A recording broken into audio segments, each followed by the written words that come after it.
Hey, ¿qué más? ¿Cómo vamos? Mucho gusto, mi nombre es José, soy médico general en Colombia y un apasionado por la educación financiera. Bienvenido a mi canal Salud Financiera MD, donde vas a aprender lo fundamental que es saber y cuidar de nuestras finanzas. Y para el día de hoy tengo una nueva sección del canal que se llama Clase 101 Finanzas Personales, ya que para ser expertos tenemos que saber lo básico. Y hoy vamos a saber todo sobre CDTs. ¿Qué son? ¿Cómo funcionan? ¿Qué impuestos tienen? ¿Cómo sé que son seguros? Los pros, los contras y mucho más. Entonces, si estás pensando en invertir en un CDT o ya lo estás haciendo pero no tienes claro muchos de los conceptos que te dije, quédate porque vas a aprender todo sobre CDTs.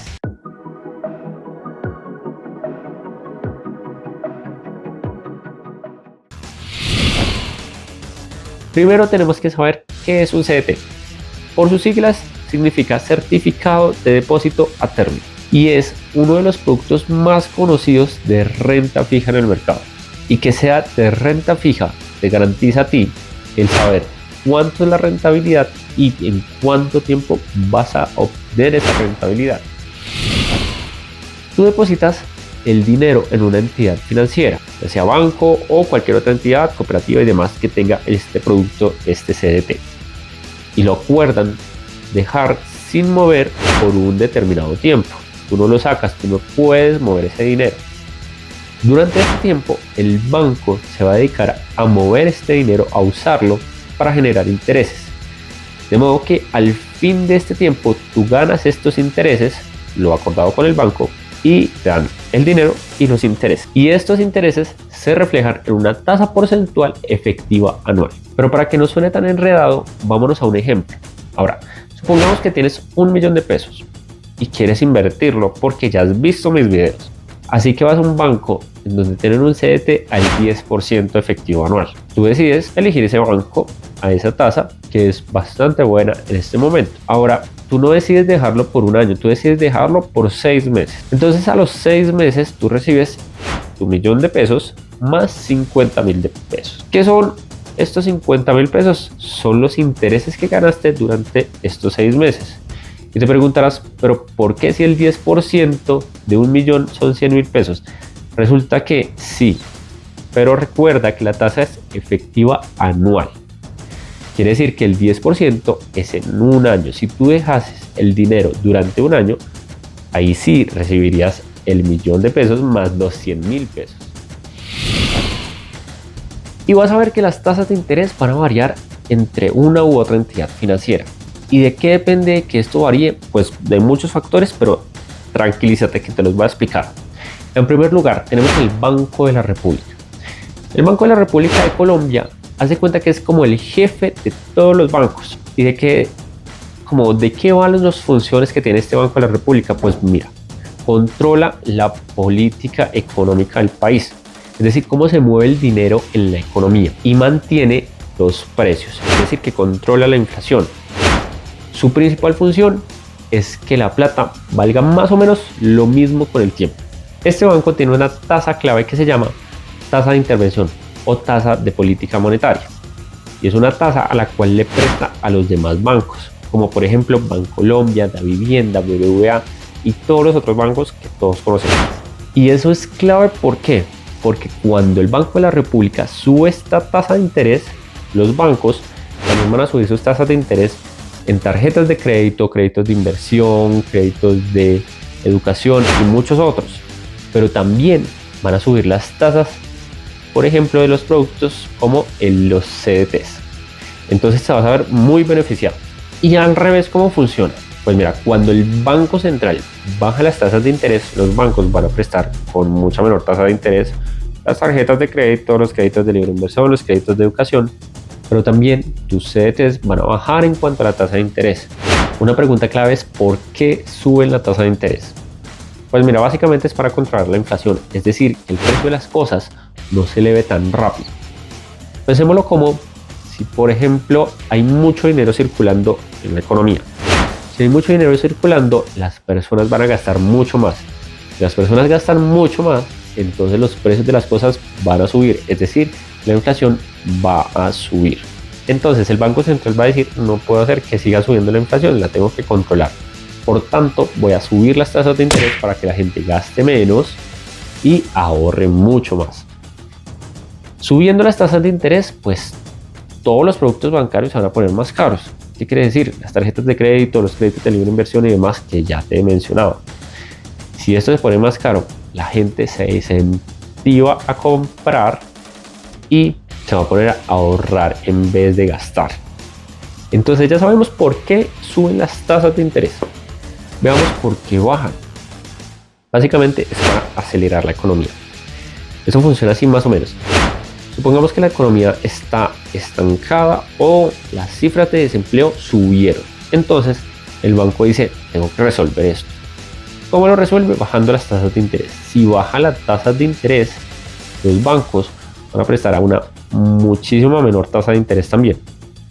¿Por qué? Porque a ellos les está prestando otros, pues el banco mucho más barato y no necesitan tu dinero.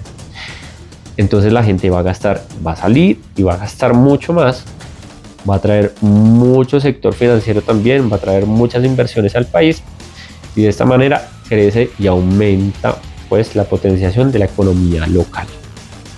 Pero algo no tan positivo es que tus ahorros se van a ver afectados, ya que si bajan esas tasas de interés, como te lo dije antes, te van a bajar los productos financieros como los CDTs. Bueno, pongámonos un ejemplo de la vida cotidiana y es, devolvámonos al año 2020, pandemia, todos en casa, con unos de los años más duros para la economía a nivel mundial. Mucha incertidumbre, muchas dudas, el desempleo subiendo a los topes más altos. Entonces, con todo eso la economía estaba estancada. ¿Qué hizo el Banco de la República? Bajar las tasas de interés. ¿Qué tanto? Pues imagínate, las tasas de interés en ese año lograron llegar hasta menos del 2%. ¿Con qué fin? Con el fin de que la gente pudiese gastar más, con el fin de reactivar mucho más rápido la economía. De forma que lo logró en el año 2021, con esas tasas de interés, la gente empezó a salir con muchas menos restricciones por la pandemia y empezó a gastar y empezó a gastar y empezó a gastar. Pero para controlar eso, y ya que hubo muchísimo más desorden, mucho gasto, pues el Banco de la República del año 2021 al año 2023 subió la tasa de interés hasta un 13.5%. Eso es muchísimo.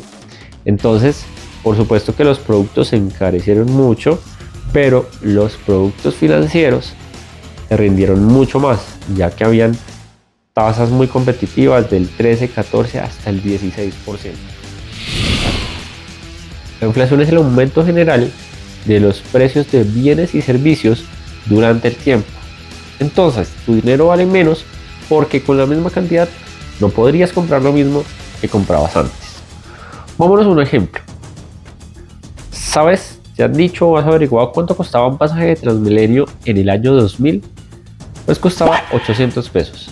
A hoy, 2025, noviembre del 2025, que seguramente lo van a subir ya en 2 meses, el pasaje de Transmilenio vale 3.200 pesos. Es decir, supongamos que ahorraste en el año 2.800 pesos. Tú dijiste, con este ahorro voy a gastarme un pasaje de Transmilenio en 25 años.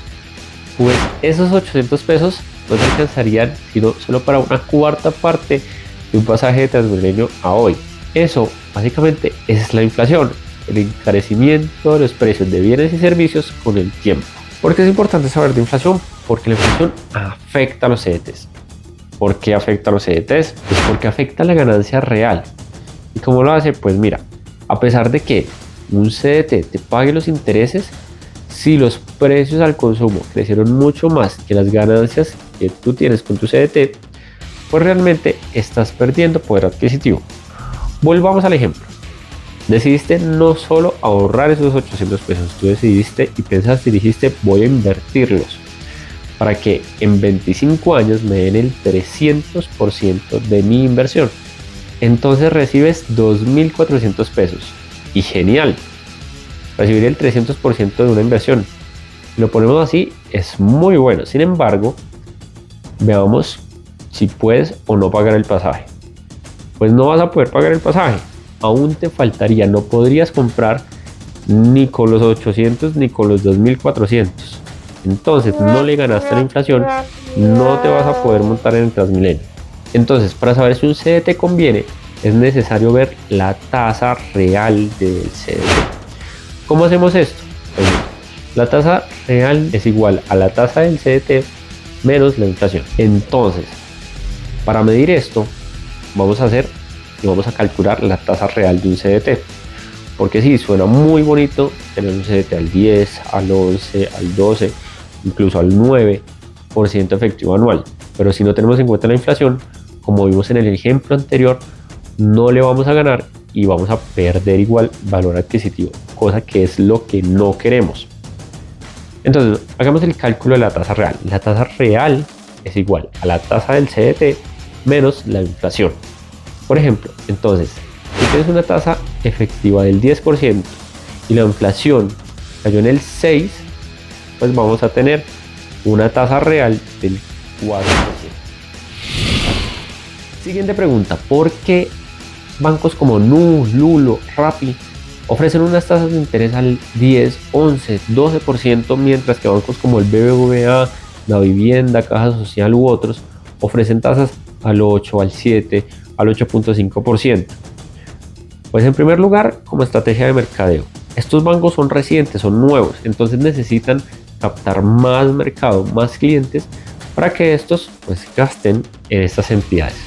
Lo segundo son neobancos, bancos digitales, que tienen unos menores costos en infraestructura. Sus oficinas son mucho menores que las oficinas de BBVA, Bancolombia, La Vivienda. También, pues como no tienen oficinas, tienen muchos menos gastos de personal. Eso los hace ahorrar mucho dinero. Y este dinero que se están ahorrando en esos costos, pues los invierten en estas tasas de interés anual, para que tú te veas beneficiado. Pero con el tiempo, pues van reduciendo estas tasas porque mantenerla es un riesgo para la estabilidad de esta entidad financiera.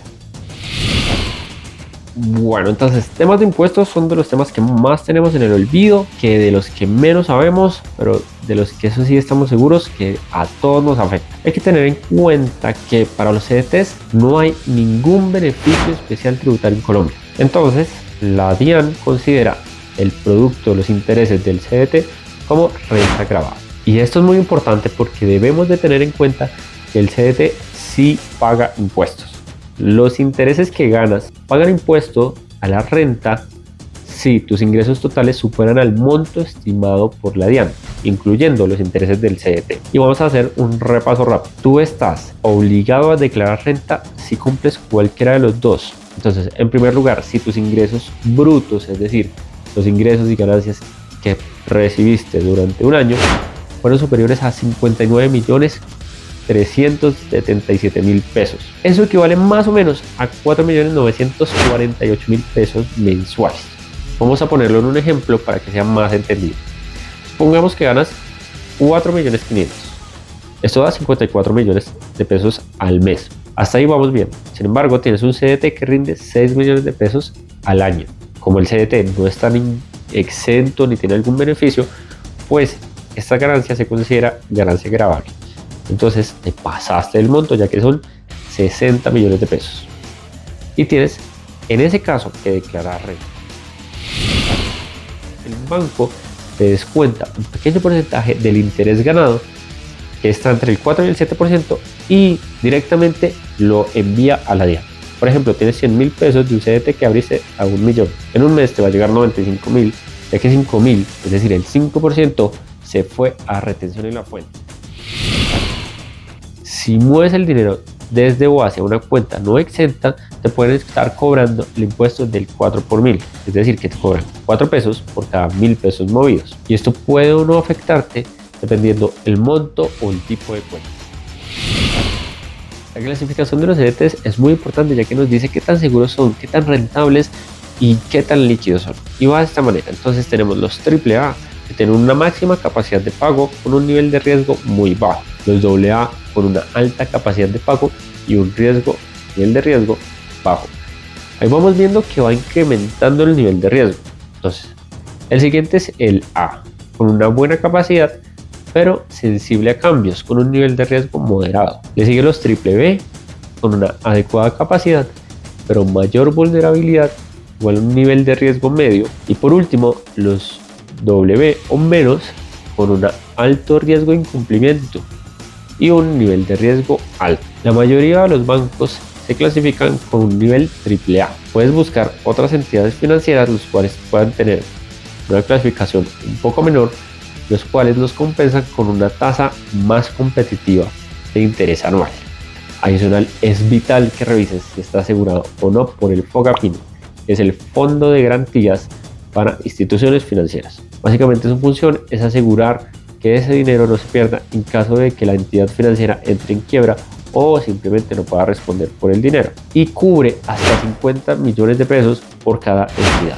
Esto significa, por ejemplo, que si tienes 40 millones invertidos en el banco, por ejemplo, Bancolombia, el FOGAPIN te va a cubrir todo el dinero. Pero si tienes 100 millones invertidos en Bancolombia, solo te va a cubrir 50 millones. Ahora supongamos que divides ese dinero y 50 millones los tienes en la vivienda, por decirlo, y el otro 50 en Bancolombia. Pues ahí vas a tener la cobertura tanto en la vivienda como en Bancolombia, porque recordemos que es 50 millones por entidad financiera.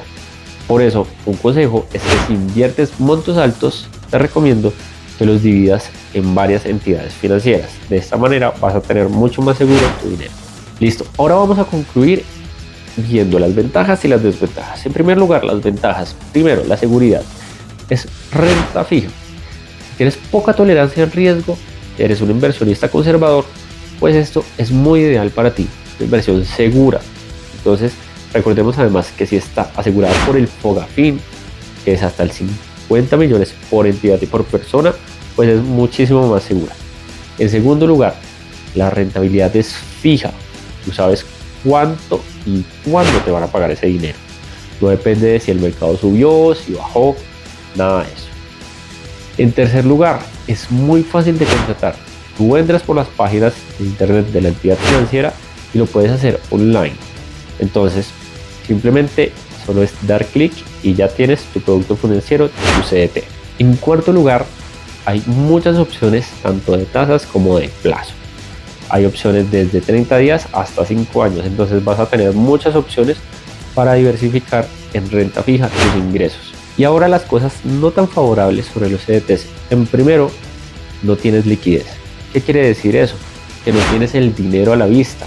Ese dinero va a tener que ser resguardado, no lo puedes mover, no lo puedes tocar. Si tienes una emergencia y necesitas ese dinero, no lo puedes sacar, o lo puedes sacar, pero sin recibir los intereses que ibas a recibir y pagando penalidades. En segundo lugar, el rendimiento puede ser bajo referente a otros productos financieros con una mayor rentabilidad. Y por último, como vimos en impuestos, si tienen algunos impuestos que son muy importantes a la hora de tener en cuenta. Ahora ya tienes claro todo sobre los CDTs y puedes invertir el dinero que tengas o esperar la prima para invertirla en un CDT teniendo en cuenta todo lo que hablamos. Y si te gustó el video, dale like, suscríbete, comparte, comenta, estaré atento a todos los comentarios. Si quieres un video del tema que tú quieras, escríbelo y lo haremos. Te deseo una excelente semana con toda la energía para seguir aprendiendo sobre inversiones, seguir aprendiendo sobre medicina. Espero que te vaya excelente. Y por cierto, si tienes dudas respecto a créditos del ICETEX para especialidades médicas, te invito a ver este video.